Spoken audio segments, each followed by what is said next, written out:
Before I get into the content of the video, I wanted to apologise. I understand that the quality of these videos is very poor at the moment, but I'm just getting used to using YouTube and the sound of my own voice. Additionally, I don't have any video editing skills, as you can tell, but I'm working on that. So hopefully the next videos will be a little bit more up tempo and the quality of the videos will be better as we go along. So I'll get straight into it. So number 2, understanding the game.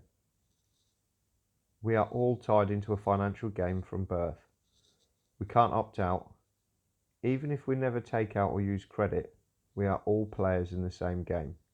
To understand this game, we need to understand who's playing it and what the rules are. So the players. At the top of the pile is the boss.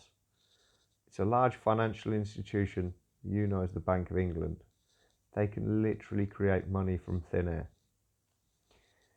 Below them are the credit reference agencies, the gatekeepers, that's what I call them. The gatekeepers are 3 credit reference agencies who sell my information to lenders.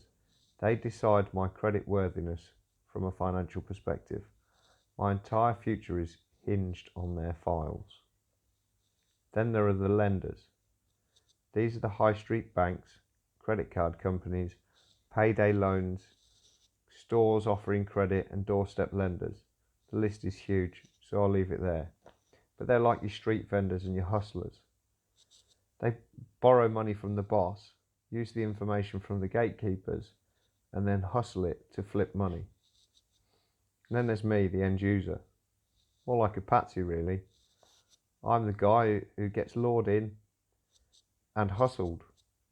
You know, I'm an easy target. I sign, I don't question, and I spend years paying ridiculous amounts of interest for something that I probably never needed. That's mainly because I didn't know the rules.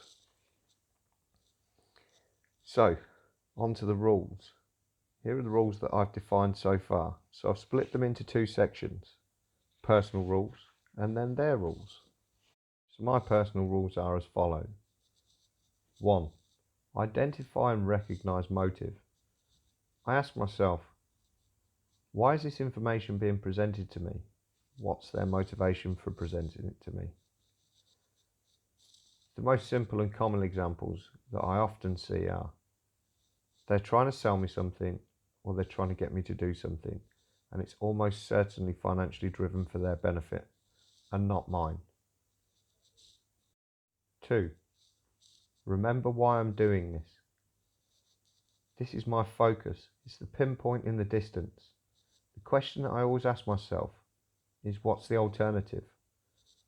Well, that's a simple answer. I continue on the same track and pay these people even more money and never go to where I want to be, or anywhere for that matter, saddled with debt and never improving my personal circumstances. 3. Personal responsibility.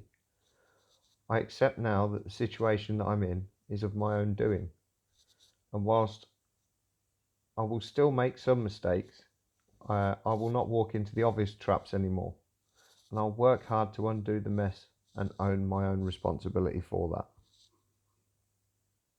4. Discipline. I make measured and well-considered decisions now.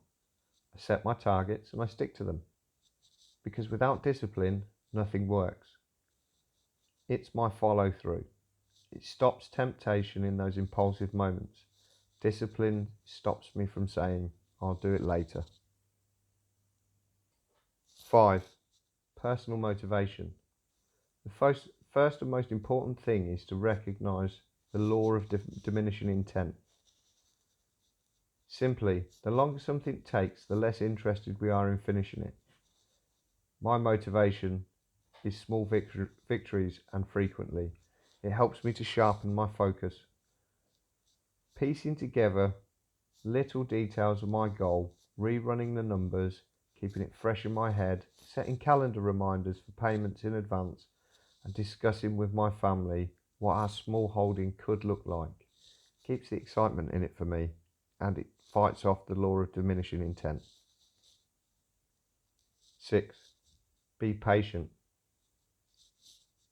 It seems like an impossible mountain to climb but I find that just taking it a day at a time and breaking down the goal into measurable, manageable pieces helps me to stay on track.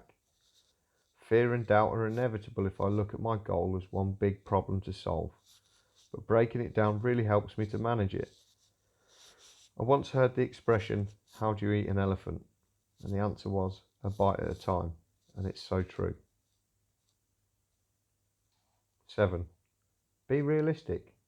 Life has a funny way of getting in the way of things. Even best laid plans can be laid to ruin. So setting small targets that are easily achievable is far more satisfying and frequent rather than stretching myself to an improbable one which I'll probably never reach. Life doesn't seem to mind the smaller ones coming and going so much, and I like to remember that. 8. Be honest with yourself. I now know my limitations and failures. However, I recognise my strengths as well. I don't need to pretend to myself or impress myself with trivialities. I love and appreciate my family. They are my greatest strength and my source of motivation. I am my own worst critic, and now that I'm honest with myself, my limitations and failures, well, they hurt, but my strengths help me to improve and develop and keep me persevering on this goal. 9. Test all information. I take nothing at face value anymore. If I think something sounds too good to be true, it probably is. So I study it like it's on trial. I find alternative sources of information for and against.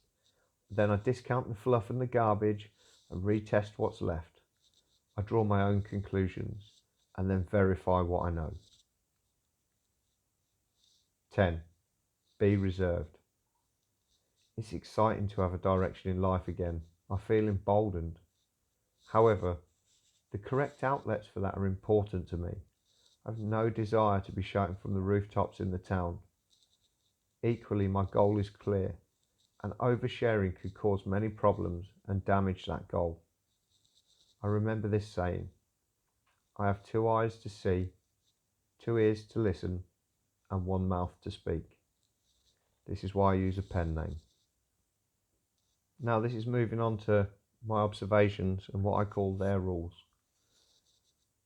The start of this is, these cannot be altered or changed, so I'm bound by them, as is every other person. And these are the ones that I've found so far. 1. Credit score. Lenders can't see my credit score number. It's a guide for me to understand when it comes to things like unsecured credit and soft searches. It helps to see what the chances are of me being approved. And interestingly enough, each of the free apps only offers their own agreed deals and not the whole market. There are some really great deals outside of that I'm likely to be approved for. 2. Accounts. Only current accounts are visible on my credit score, and they're the only ones that highlight credit worthiness. Savings accounts and any other forms of savings aren't visible, so I would have to justify them in any credit application. 3. Not all credit files are equal. Different credit reference agencies hold different information from lenders, so there isn't always the same picture depending on who the credit reference agency is. 4. Bills. Not all bills are shown on the credit report unless I default, and then it goes on to a debt collection agency and then negatively impacts my credit score. So I'll never be making a late payment again, and where possible I will overpay. 5. Registered. It is important to be registered to vote to improve my credit score. Lenders like to be able to track my movements and to see if I'm settled. And obviously if I default on any payments, then it's easy to track me. 6. Credit. I must have credit to have a credit score. I now have a small credit card which must be used every month, but no more than 25% of the full balance must be used, and it must be paid off in full straight after using it. 7. Withdrawing cash. I will never withdraw cash from a cash machine on a credit card. It's reported differently and it will damage my credit score. It shows desperation. 8. I check all information on my credit files to ensure that the information is correct. One piece of information out of place could trigger a fraud warning on my account and damage my credit score. 9. Stability. I've not moved around a lot in the last 6 years, and this is reflected on my credit score. I also use a landline number for my personal information for the same reason. It shows stability. Keeping the same accounts also helps. 10. Applications. I am only making applications where they are required, no more than 2 per year, because this will destroy my credit file. I will prioritise these to maximise my chances. 11. Financial links. I am not financially linked to anyone and I will keep it this way. 12. Understand time lag. My credit file takes 4 to 6 weeks to show any changes. This means that any gains are offset by this measure. Equally, I need to factor this into my financial planning to make sure I'm smart with it. Well, look, if you've made it this far, I really appreciate you listening, and I'm going to do my best to ensure that the quality of these videos improves over time, like I said at the start. Please bear with me. I am broke and 40, and I'll be back soon. Thank you.